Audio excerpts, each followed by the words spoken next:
phone there. Where's your phone?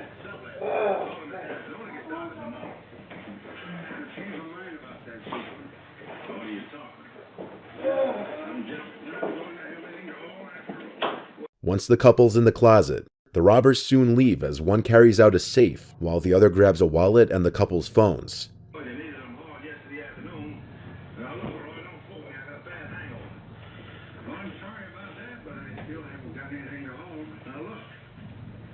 I turned down a job hauling grain for Bob Ryan after I seen you yesterday. Maybe you better go see Ryan. He might have a job for you. There were apparently tens of thousands of dollars in that safe, belonging to someone who was staying with the couple. Police identified the two suspects as Mitchell Boney Jr., who was 25, and Tyree DeMont Boney Jr., who was 22. Mitchell actually turned himself in and was charged with armed burglary, use of